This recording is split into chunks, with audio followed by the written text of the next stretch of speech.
Dan Leggett video. Hopefully you can hear me over all this rain and wind. It is absolutely howling out there. We have a 2003 Hyundai Santa Fe. All I know is he was driving along, it just cut out, wouldn't start, that's it. That's all I know. I quickly plugged it in yesterday when he actually came just to get a few fault codes. A P1181, which is fuel pressure monitoring, and we also EGR valve solenoid malfunction, which was a P0403. Now, I'm going to show you that on the scan tool, and then we're going to see if we can fix it and exactly what's wrong with it. Now, what I am doing is charging the battery because I think they were cranking and cranking and cranking it, and obviously it didn't start, so the battery's a bit low. For me to do any sort of test, or for anyone to do any sort of diagnostic test, you really do need the battery charged. Because otherwise you get fault reading and it's just a nightmare. Errors can come up which have nothing to do with anything just because they're not getting enough voltage. So the battery's been on charge in the morning, so we should be good to go.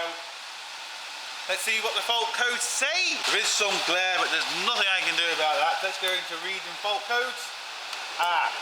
No fault codes for this. Right. I wonder if that was because the battery was low and it's essentially reset itself. Anyway, not to worry, because we have, this does actually store the fault in it, so we know where we're going. Not the end of the world, but yeah, it's going to be maybe a little bit more complicated now. So what I'm going to do is, I'm going to go into test functions. Now, I'm not worried about the EGR valve. It says there's a problem, but that won't stop it from starting. That'll make it run really bad, but it won't really stop it from starting. It might run bad when it's hot, or run bad when it's cold, depending if it's open or closed, whatever. Not worried about the EGR valve yet. That is a problem, but we can get to that. I want to get this started first.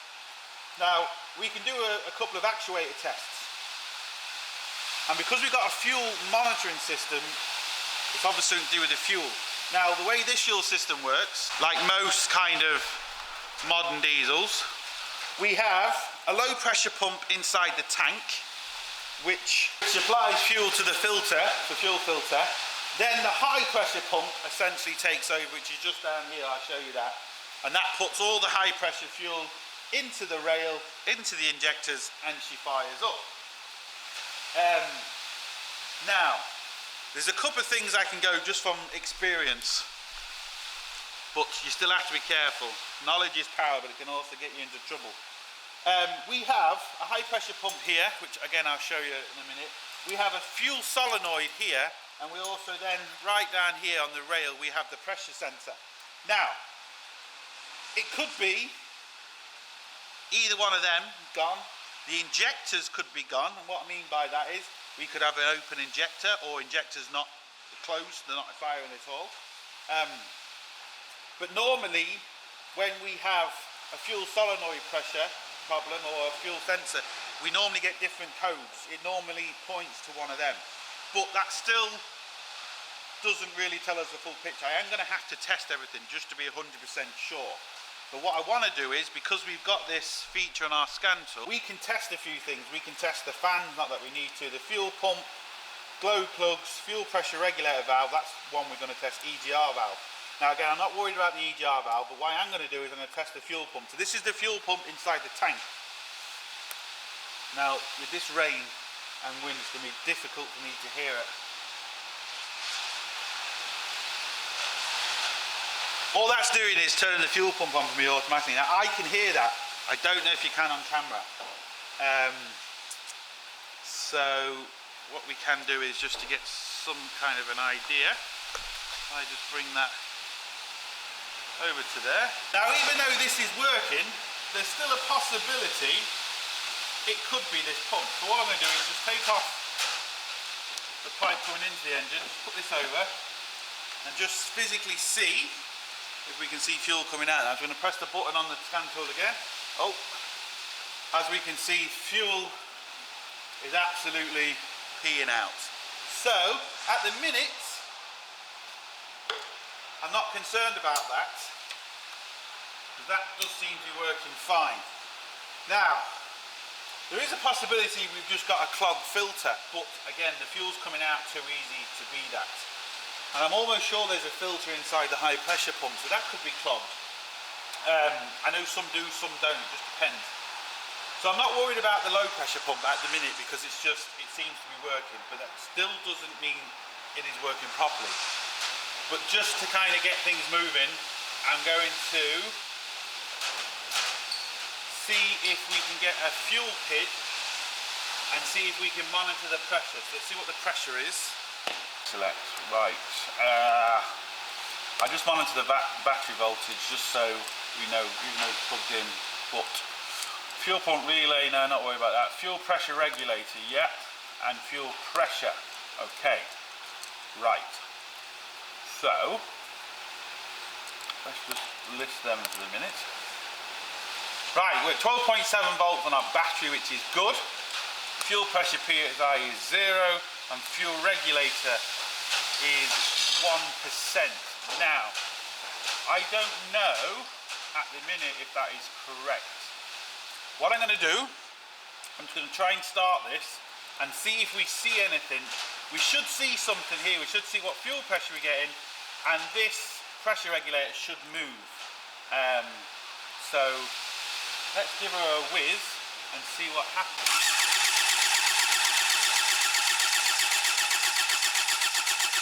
Wow, I can see a problem straight away. That's gone up to 40%. Now, I'm not worried about that at the minute. But what I am worried about is we've only got a maximum of 1,377 PSI. Now that might sound a lot, and to a petrol car it is. But again, I'm not too sure on the specs, but it should be around about 3,000, 3,500 PSI, which is around 250 bar. I'm going to have to check that out, find out exactly what it should be. And the best way of doing that is I'm going to ring the crowd that I get to do, that reconditions all my pumps. So I suggest you do the same thing. If you've got a problem like this and you don't know what pressure it should be, ring your local pump people who recondition them and tell them the vehicle, and they should be able to give you a rough idea of what this pressure should be. Because that, I'm pretty certain, is definitely not high enough. Now, is it not high enough? And well, it's definitely not high enough, but the reasons why it could be is, like I said, we could have an injector that's open. It could be this fuel pressure regulator. It could be stuck open. So in other words, as the pressure's coming in, this has to regulate the pressure. So if the pressure's too high, it opens. If it's too low, it closes and it builds up the pressure. Now obviously it does that very, very quickly. And this could be open. So the fuel is coming straight out. It can't build enough pressure to get to the injectors. We could have a problem with the pump. We could have a blocked filter somewhere in the pump, or there might be another little filter somewhere. I'll have to check that out.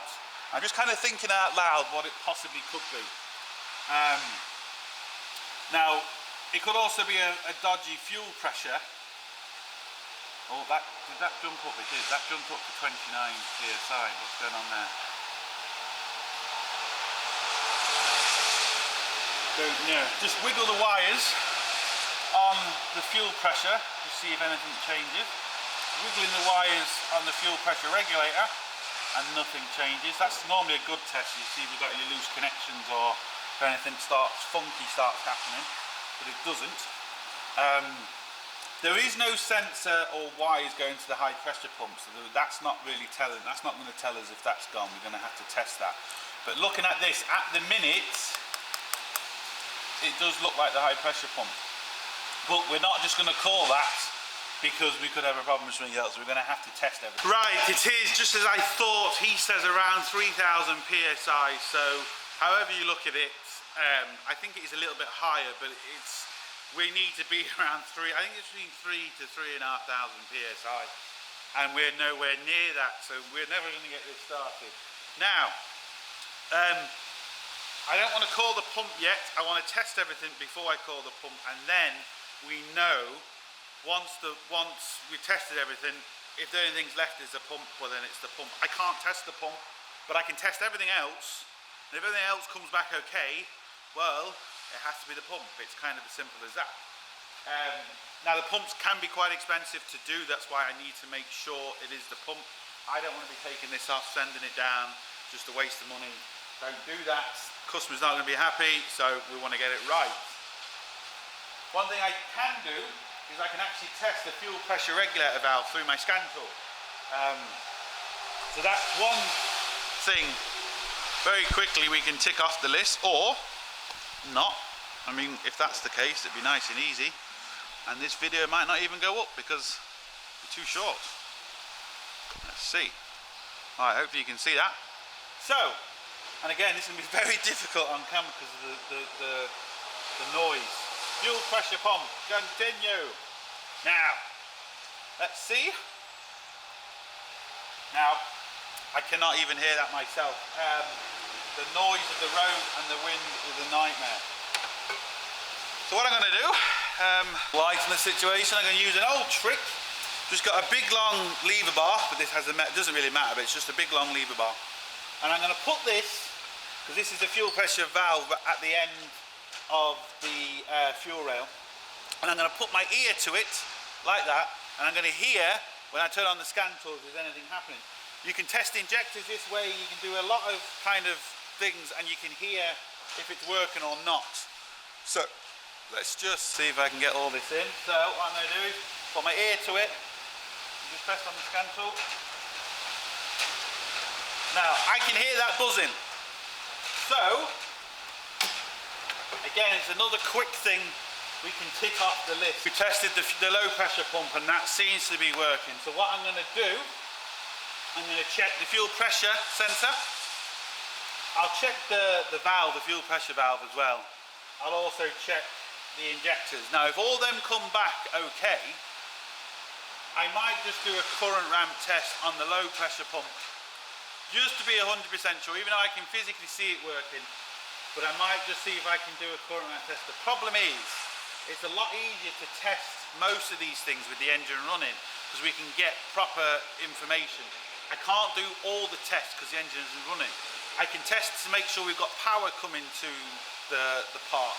I can ohm it out to make sure it's not short circuited or open circuit or anything like that inside. But I can't do the other tests where you need to do it running, because obviously the engine isn't running. That's why I can't do the test. Right, here we go. This is our fuel pressure sensor. So this is telling us how much pressure we've got.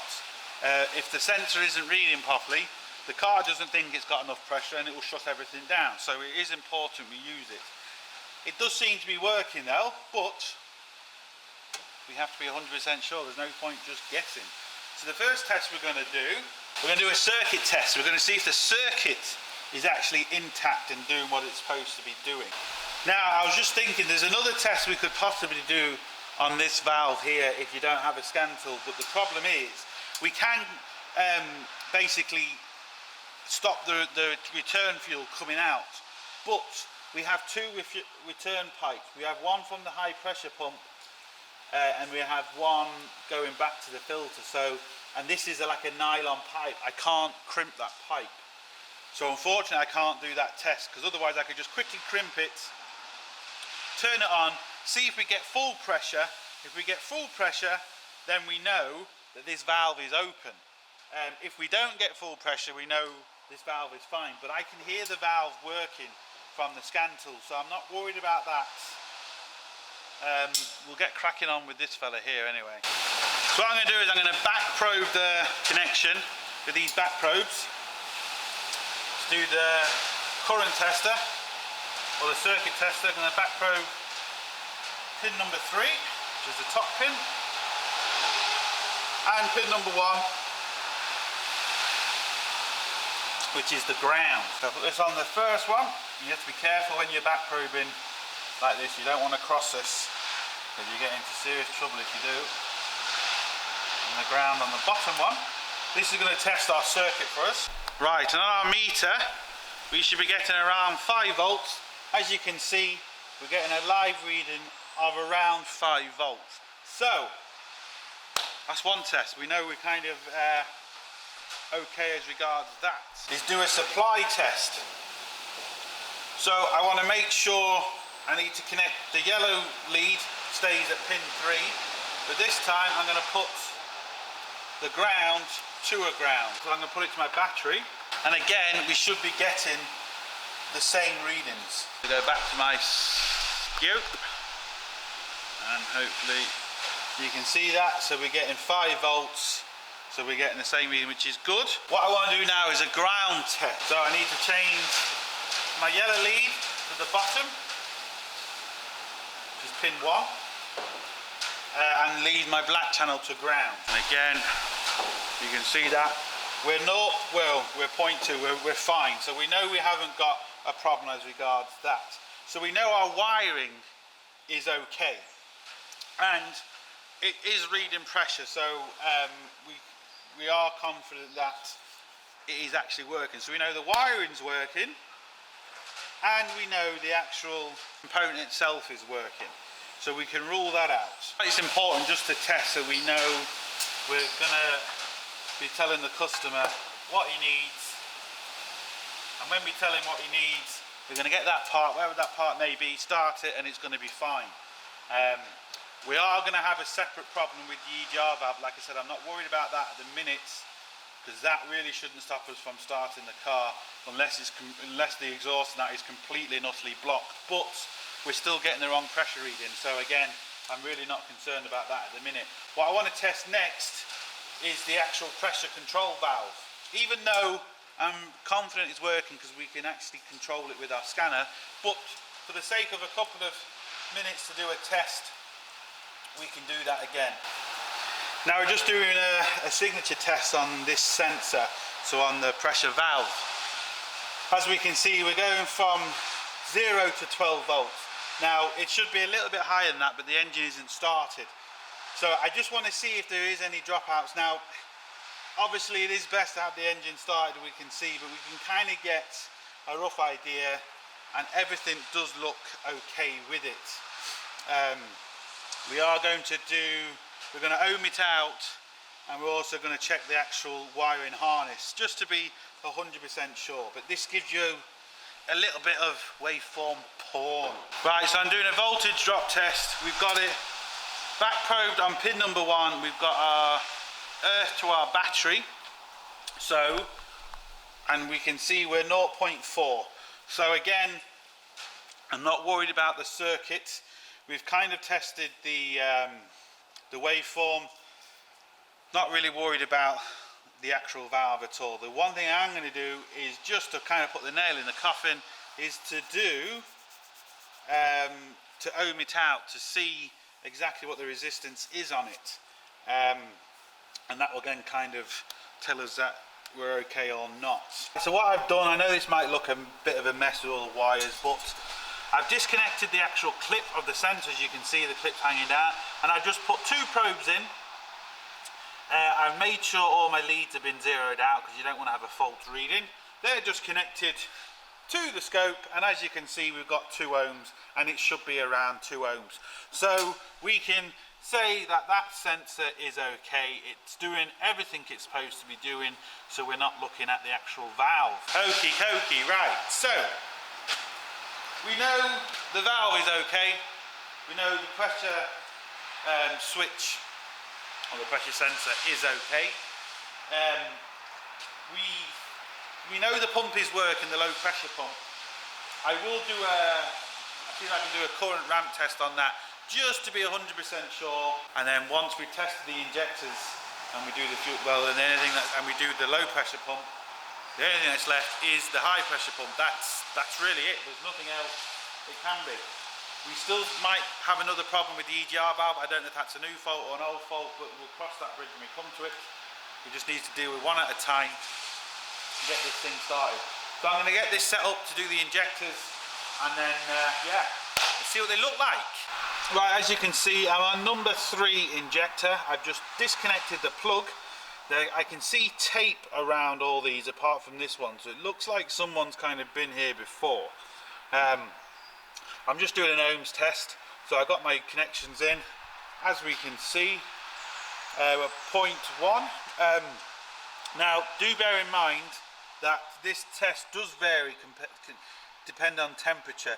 This engine is stone cold, So I'm not worried about that. I think the maximum we're allowed is 0.3 or 0.4, but it really does depend on how hot or cold it is. Now, I'm going to test the rest of them. There's no point in me filming it because it's going to be exactly the same way. I'm just ohming it out. What I'm going to do now is just so I'm going to do a current ramp test on the fuel pump. Now, it is obviously better to have this starting and doing it. I can't start it, obviously.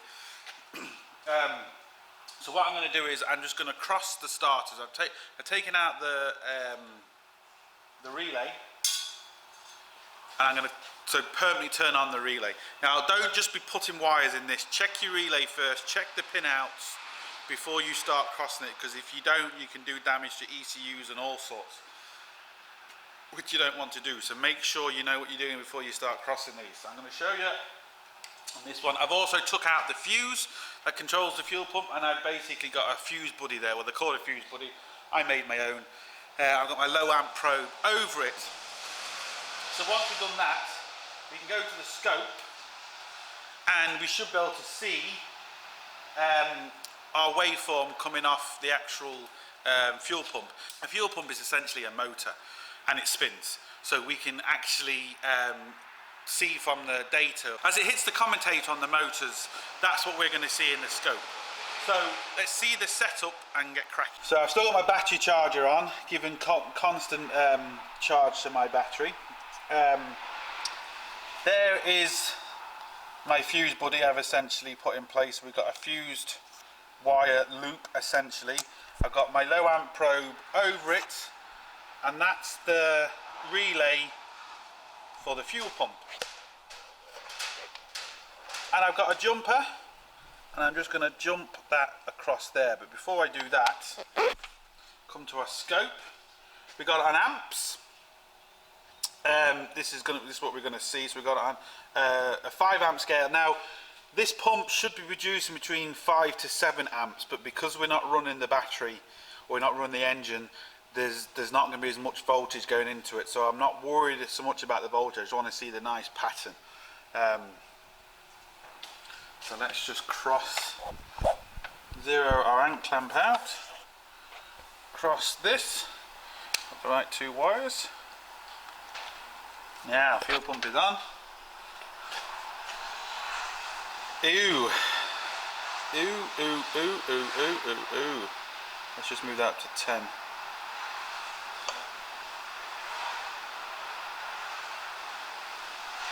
Right. Now, that is not good. That fuel pump is on its way out. That should be a really nice pattern, even pattern. That just isn't even.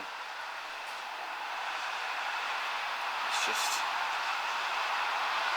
record that for a bit and stop it. I'm going to take out all this now. Hey, hopefully I've got that. I'm trying to get this in a place where it won't glare at all. Now, that is not a nice pattern at all. We have a car with 160,000 miles on it.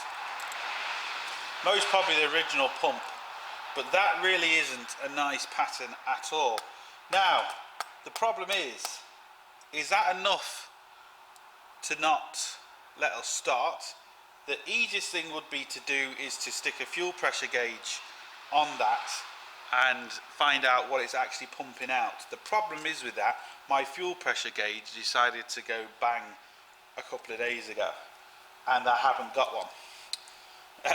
But I can tell from that anyway that that isn't great. So what I really need to do to be 100% sure is I'm going to get another fuel pump pressure gauge, and I'm just going to put it to that and find out the specs, what that pump should be pumping out. Because we could just have the low pressure pump causing a problem. We might not have a problem with a high pressure pump. Now, there is a chance we've got a problem with both pumps, a high pressure and a low pressure pump.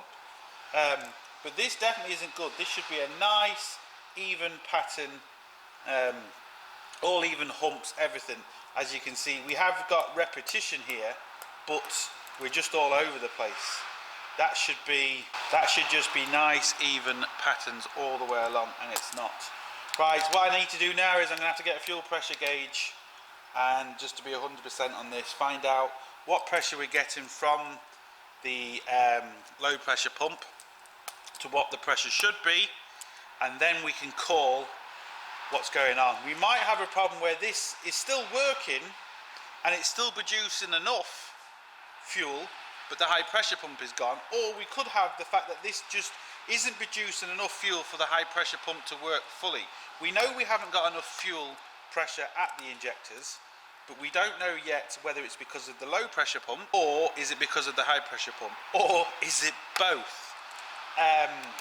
This is why we do all the checks, because you know, you could have very easily said, oh yeah, high pressure pump, spend God knows how many hundreds of pounds on it, and then still have this problem because it's your low pressure pump. So next stage is to get a new fuel pressure gauge, and I finally got some proper numbers. It looks like, talking to a couple of guys now from the place that reconditions injectors and pumps, we should be getting between 3,500 to 4,000 psi coming to our pump, which is around 250 bar, in and around there, coming from our high pressure pump to our injectors. We're getting nothing like that, about half, not even half. And we should be getting about 3.5 bar coming from our low pressure pump. Now, I couldn't wait long enough to get my tester, so what I've done is I quickly hooked up a fuel pressure gauge that I'm going to be running in my van. So just a quick test just to see, and let's go to that and see what that's reading. But as you can see, we're not even getting 2 bar. So we're 1.5 bar down already on the high pressure pump, on the low pressure pump. What I've also done is, I've done a leak down test. So as you can see, and I've done a video on this, so there was no point going through it, but essentially all I've done is I've put my bottles on, and we can see, just from cranking it over, we can see number 2 is more or less full, so, and the others are empty. So we've also got a problem with number 2 injector. Now this is really unusual. I mean, we've got a problem with the low pressure pump, we've got a problem with the injector, and potentially we've got a problem with the high pressure pump. Now this has never happened to me before. Normally it's a clear-cut case.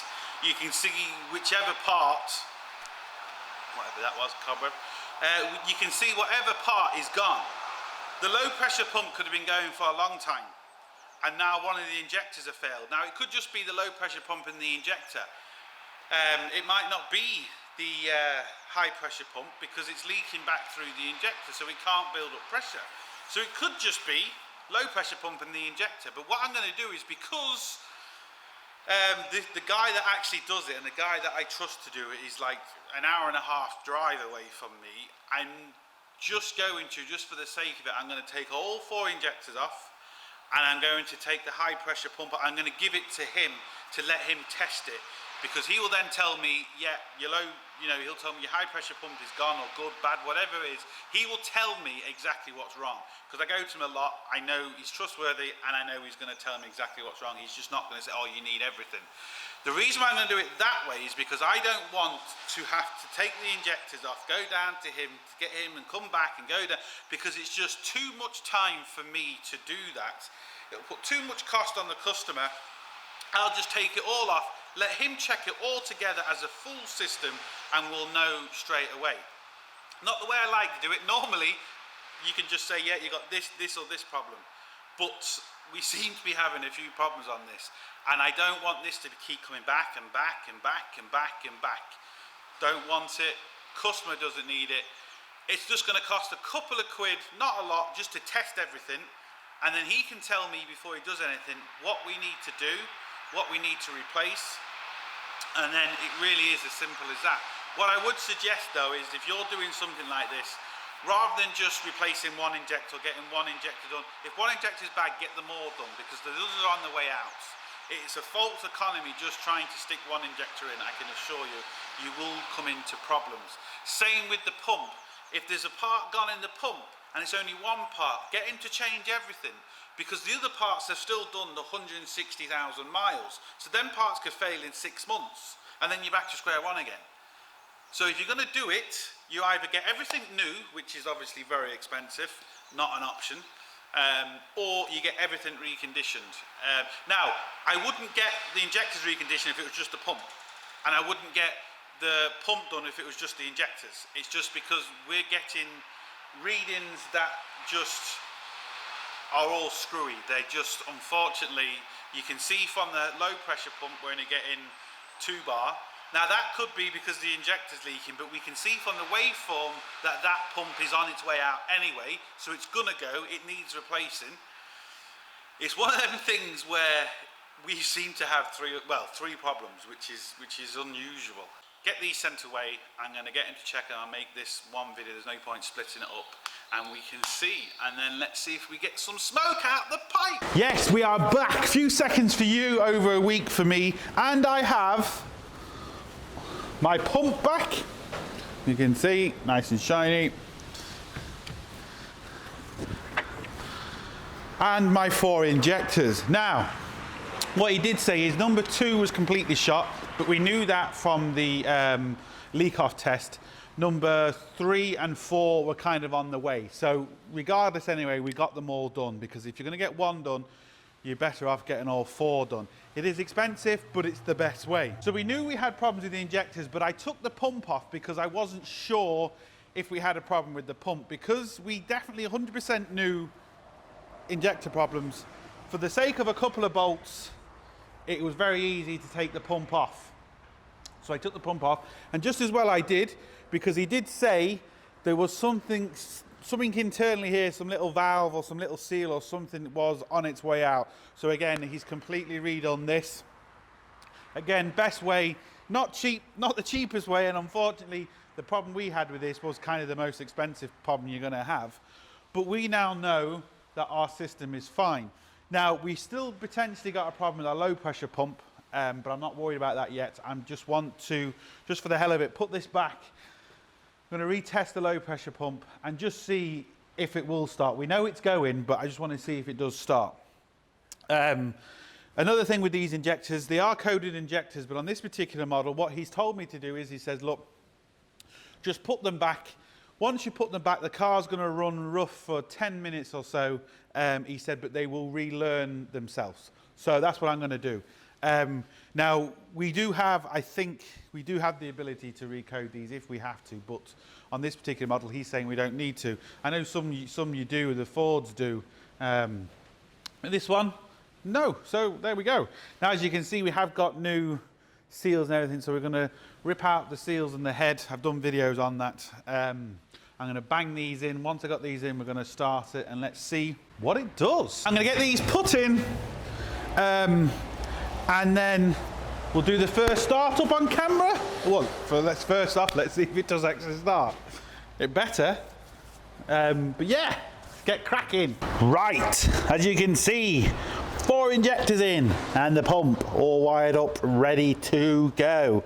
Haven't started it yet, and yeah, it's going to be interesting. He did say it's going to run quite bad for the first 10 minutes. Take it for a drive. They will learn themselves.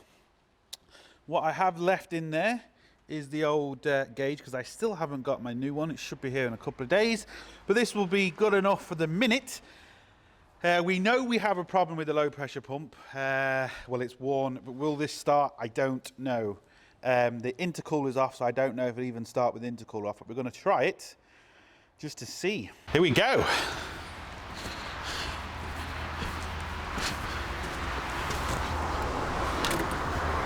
Ignition.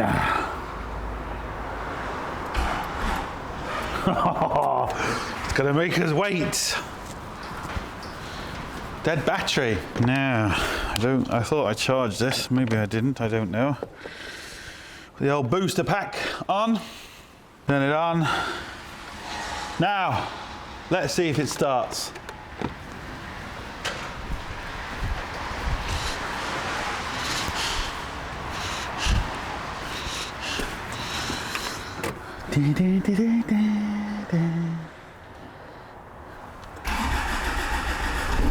Woohoo! It is running quite bad, but we knew it was. The other thing, the intercooler isn't on. Well, that's calmed down a little bit now. But it started, so we were right. I'm just going to let this heat up. Take this off first. I'm going to let this heat up and take it for a run and see what the story is. But let's see what pressure we're at the pump now. We're just over 2 bar, which is obviously enough to start it, but I don't think it's still good enough. I still think we should have a little bit more, but I'm not worried about that in a minute. Also, we had an EGR valve fault, but I don't know if that's an old fault. It seemed to start okay. So what I'm going to do is I'm just going to put the intercooler down, put it back, let it heat up, take it for a drive. Right, hopefully you can see that without too much reflection. But as we can see, we're holding 29 PSI. Now I am going to change this to bar, but we'll leave it on PSI for the minute because that's what I started the video with. I just want to monitor when I start this to see what pressures we get. Our fuel pressure regulator is still at 1% like it was, but we are holding 29 PSI, which we never was before, which is interesting. So I'm going to now start this. We're going to see what it goes up to and see what it kind of stabilizes. This still might be kind of a little bit all over because the injectors aren't, well, the car's only been started for maybe a minute. I've turned it back off. I haven't actually taken it for a drive yet, but I just want to see what pressures we get here.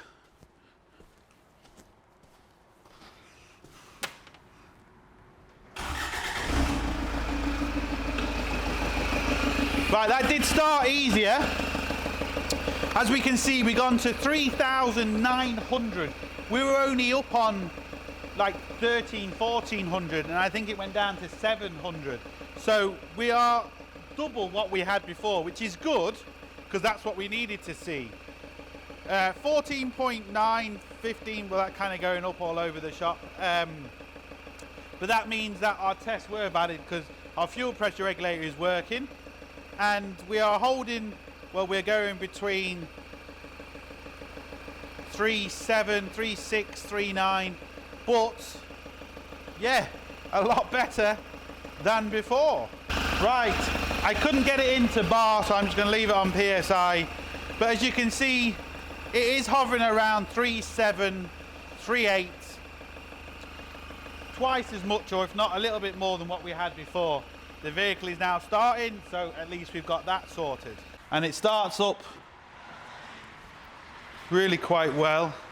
Have I lost communication? I think I turned the key off. Let's just start that again. Yeah, it starts so much easier now than it even did the first time.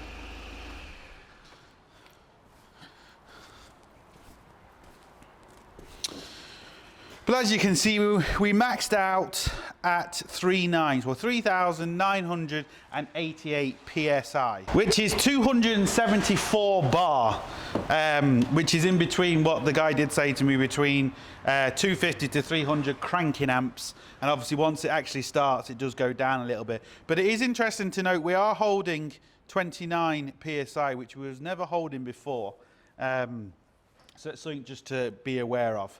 But as we can see, we are over double the pressure, nearly triple. Well, it's now started, so we know we're definitely on the right line. The fuel pump, the low pressure fuel pump, is a bit dodgy. I think I'm going to do that in a separate video. Still don't know about the EGR valve. My main concern was just getting it started now to make sure that what we said was right, and as we can see it was. That's why we have to test everything, because I know, because in some of my other videos people are saying, well, you know, you could have just tested that straight away. I went through everything so you know if you have this problem essentially what to go through, because we, you know, I must admit at first I was kind of blaming the high pressure pump. That always kind of seemed to be the problem, but as it turns out, The main problem, this was the injectors. It was the injectors that were causing us problems. The low pressure pump wasn't great, but if we just did the injectors, it would still be working. How long more? For another couple of weeks, couple of months? Don't know. It's still best off getting the high pressure pump checked and getting it replaced. The low pressure pump, I'm going to do on a separate video. It is working, but it's not great. EGR valve, don't know yet. I'm going to take this for a run. But at the minute, that's essentially it. So yeah, that was what the problem is on this. So look, hope it helps, thumbs up, subscribe and all that. All the links down below to our GoFundMe project, Facebook, Instagram, the usual. But most importantly, don't forget, get your hands dirty. See you for the next one.